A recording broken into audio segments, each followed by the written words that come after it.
The house we bought when we moved to Cincinnati came with a flagpole off the back porch. I didn't think much about it one way or another until we started staying home all the time. And my son comes in one day and he says he's thinking of getting a flag to hang off of this flagpole. But he wants ideas for something different, something unusual. And I say, well, given your particular heritage, you could have a Norwegian flag or an Iranian flag or a Polish flag. And he thinks about it and says, well, what about Ohio? I'm like, Ohio's great, go for it. That makes sense.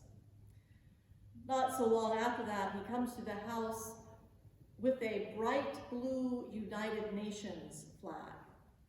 That had never occurred to me, and yet it makes a lot of sense. It feels right and good that we should fly a United Nations flag off of our back porch. Our family, like many of yours, is a bit of a uniting of the nations.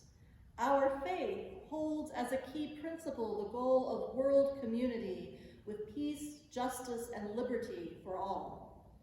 Our church, St. John's, was founded in 1814 as a German evangelical Protestant church where Germans were invited to come, and now is led by an Iranian-American woman minister.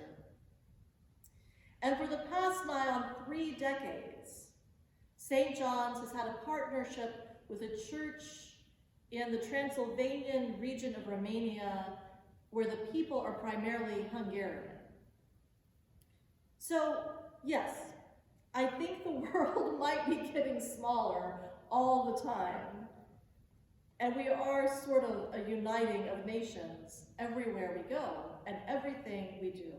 So here we are, with many of us stuck at home and feeling every square inch of our apartments and condos, and our living rooms that are now doubling as workspaces and offices.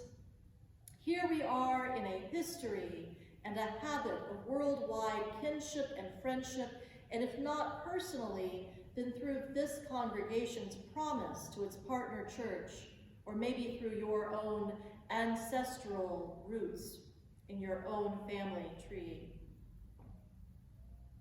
Here we are watching the curve of illness across Italy and Spain and New York and Cleveland and Hamilton County and your hometown, wherever that is.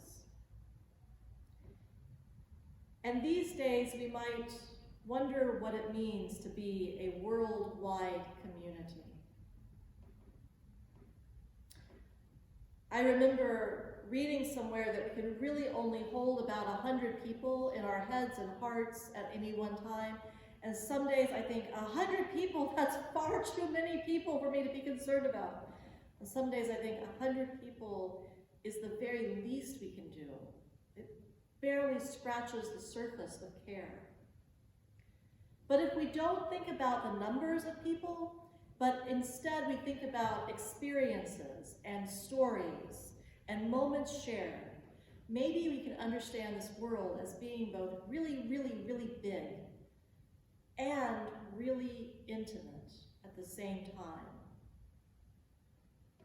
My father came to America on a boat with a handful of friends, young and foolish foreigners. They said that they were looking for a college education, but if you listen to the stories, I think they were looking for a little life experience and to have a little bit of fun before getting that degree. But the story is told about how they had no money, and they had a few dollars that they were holding on to for beer and cigarettes.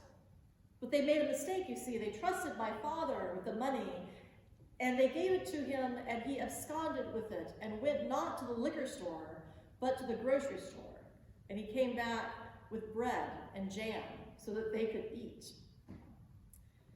Years later, my dad was working out of town on a job, and he had a little apartment in the place where the job was.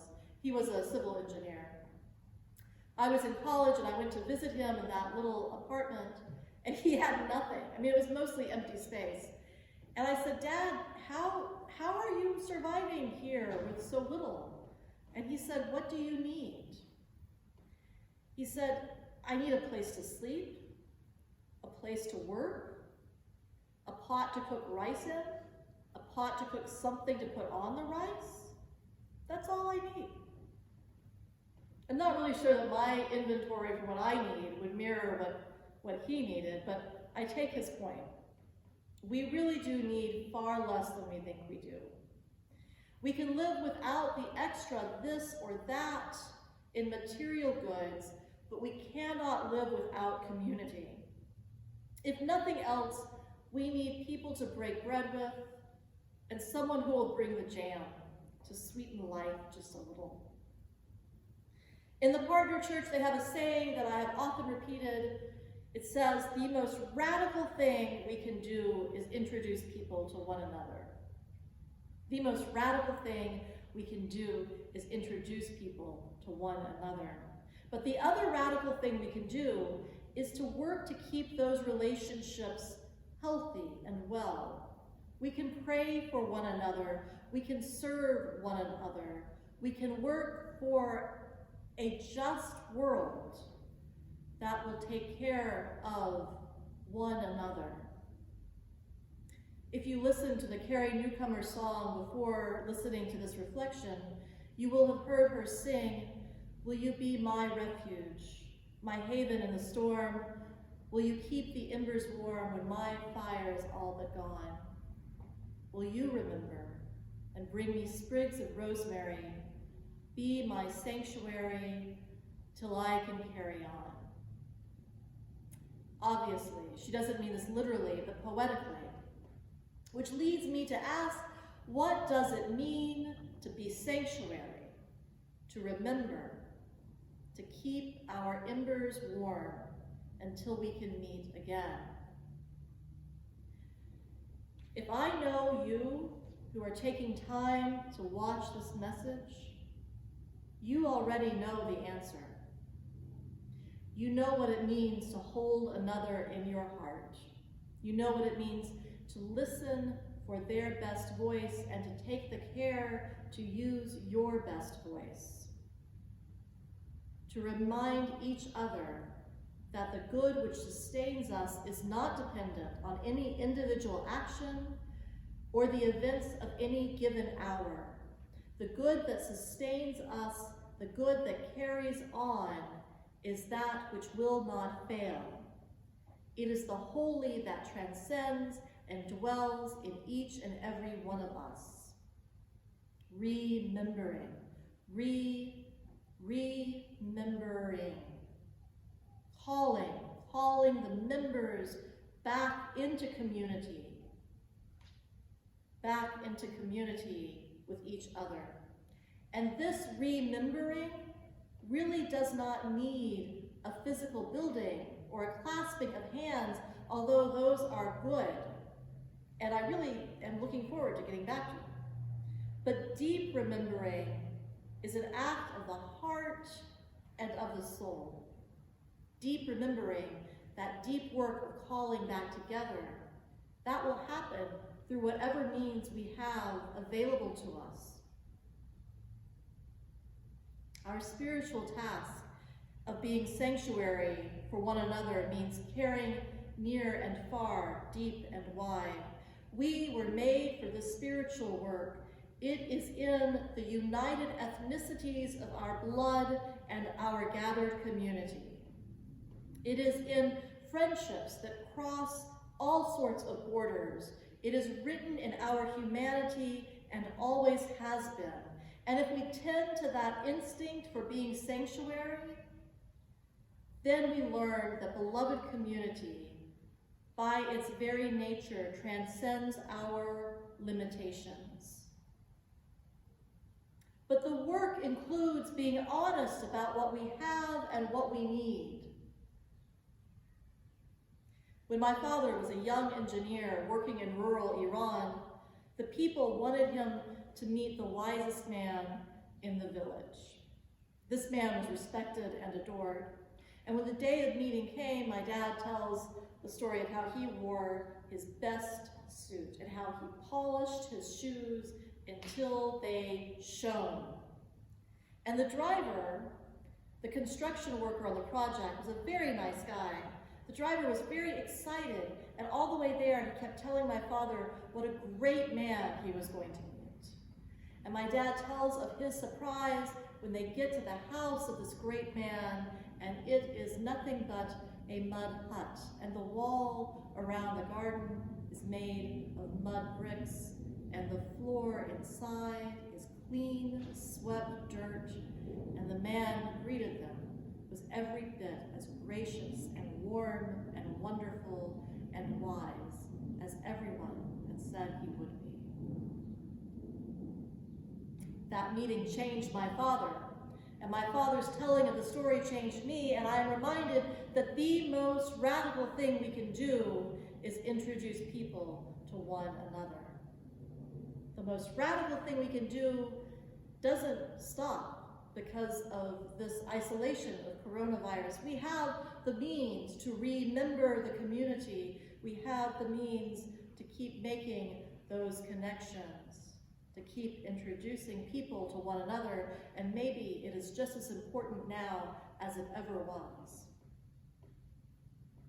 Returning again to Newcomer's song, she sings, "This one knocked me to the ground, this one dropped me to my knees. I should have seen it coming, but it surprised me."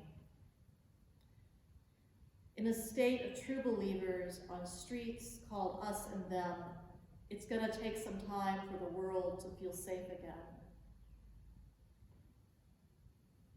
Many of us feel knocked to the ground by this virus and the precautions around us. Many of us should have seen it coming.